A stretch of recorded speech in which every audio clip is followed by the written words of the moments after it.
Dear class 9 students, I'm here again with the continuation of chapter number 8, that is five kingdom classification, and we have reached kingdom animalia. Okay, with regard to the kingdom animalia, we discussed up to uh, Porifera, Nidoria, Platyhelminthes, Nematoda, Annelida. That means we have already discussed five different phyla. Okay, phylum Porifera, phylum Nidoria, phylum Platyhelminthes, phylum Nematoda, and phylum Annelida.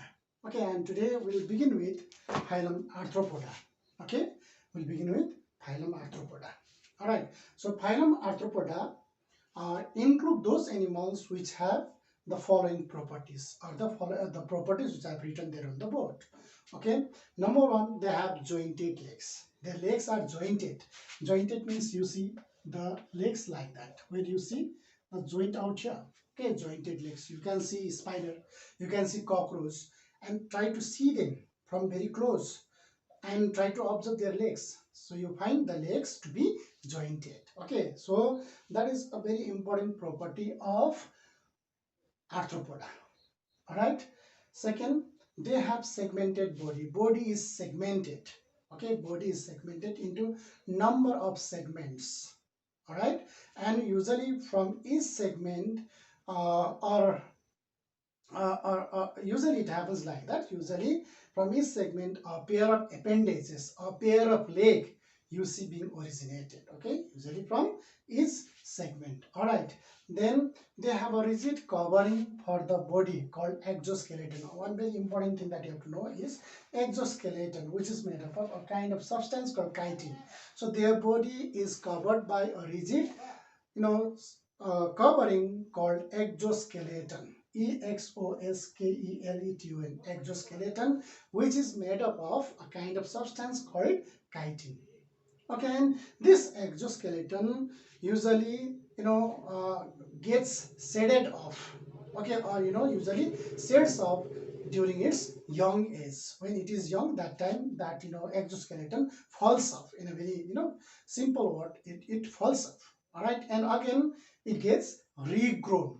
Okay, that means that casting off and regrowing of this exoskeleton takes place in this particular animals, and that particular phenomenon of casting off and regrowing of exoskeleton is called molting.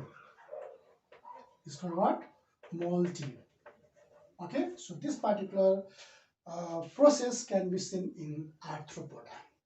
So arthropoda, one of the important thing that you have to know about arthropoda is that arthropoda includes the highest number of animals in it. So there are different phyla, all right, and all different phyla have different animals of different properties. Similarly, this particular phylum, you know, includes those animals which have these properties I've told you, and the animals having these properties are maximum or highest in this particular phylum called arthropoda, which means arthropoda includes highest number of animals in it. Okay, so that this arthropoda is further classified into four classes. Okay, it is further classified into four classes. They are, so you can just write like this: mica. Okay, M for myriapoda. Myriapoda. Okay, M for myriapoda. myriapoda. Myriapoda. Then I for insecta. Okay. Then C for crustacea. Okay. And A for arachnida. Okay, see, arachnida. So these are the four classes of arthropoda. Okay, and they all have their own properties. No matter they belong to this particular phylum, since they are vast in number, they are further classified into these four classes. Okay, but in your syllabus, you need not go through each one of them in detail. You just got to remember the four classes of arthropoda and the general properties. Okay, examples of arthropoda are many there.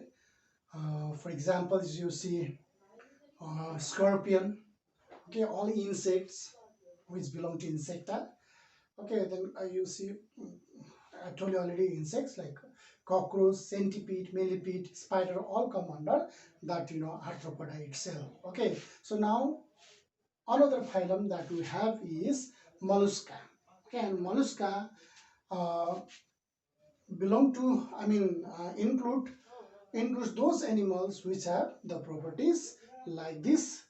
Number one, they have a soft, unsegmented body, okay, with a hard calcareous shell to protect their soft body. Okay, that means they are very soft animals. Okay, the body is very soft.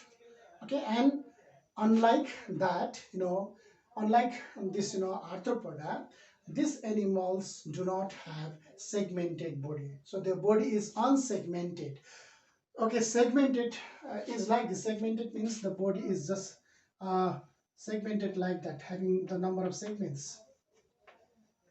Okay, so this is called segmented body. So this kind of body is called segmented body, but in this case the body is not like this unsegmented soft body they have got. That's why nature has provided them with a hard calcareous shell, okay, cover, inside which they can protect themselves because the body is very soft.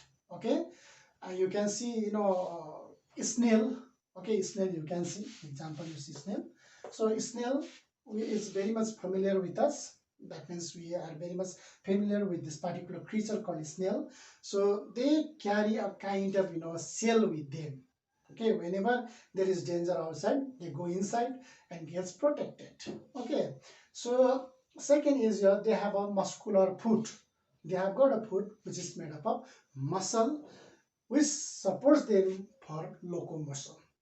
Okay, and sometimes this muscular foot also acts as a weapon. Okay, weapon during their some what you call some fight, or during some emergency when there is danger. That time that muscular foot sometimes act as a, weapon also there in this particular phylum. Okay, then some of the examples that I have written out here are slug. You can see slug. Okay, snail, mussel, octopus are some of the examples of this, your mollusca. And this mollusca includes the second highest number of animals in it. Okay, second, first as I've told you arthropoda, and second comes your mollusca. Okay, now we have phylum Echinodermata. Echinodermata. Echinodermata. Okay, that is phylum 8th. Okay, so the phylum Echinodermata includes those animals having these properties. That means those animals which have the properties as I've written there on the board are the ones belonging to Echinodermata. Okay, so they are unsegmented marine animals. The body is unsegmented. Like in the case of, that your mollusca, these animals also do not have a segmented body, no segments. All right, then they are usually found in marine ecosystem. They are found in the ocean. Okay, then in the marine ecosystem only they are found, and they have an exoskeleton and a spiny surface. So they have also got a hard covering for their body, and the surface of the body is usually spiny, having a lot of spines, like in the case of starfish. You can see here in the diagram. Okay, you can see here that your starfish having the spiny surfaces. All right, then they have a tube feet. They have tube feet with the help of which they can locomote. That means they have tube feet for locomotion. For their movement, they are provided with tube feet. Alright, then they are readily symmetrical. So readily symmetrical means, their body have a number of, parts. Okay, number of arms, usually 5 in number. all of the same type, similar, originated from the central point of the body. Okay, so that is called radially symmetrical. You can see here, there in the diagram, or there in the book also examples with the diagrams have been given. You can see starfish, sea urchin, your brittle star. So you can see them all having the body radially symmetrical, where you can see the body parts of the same type being originated from the central point of the body. Such kind of body is called symmetrical, symmetrical or radially symmetrical. All right. And some of the examples that I have written out here are starfish, sea urchin, brittle star, etc. Okay, so these are all about the phylum Echinodermata, and the last phylum now that we have to talk about is phylum Chordata. Chordata, okay, Chordata. So Chordata is the phylum which includes those animals having notochord. Okay, having what? Notochord. Notochord means the your what do you call that, notochord, which afterwards develops into the your spinal cord. So in direct sense, what you can say is that chordata include all those vertebrate animals. Okay, all those vertebrate animals that come under chordata, which are further classified into five classes. They are, Pisces, all those fish and all that come under Pisces. Then comes your uh, reptiles, I mean amphibia. Okay, amphibia which live both on land and water. Then third one is your reptilia.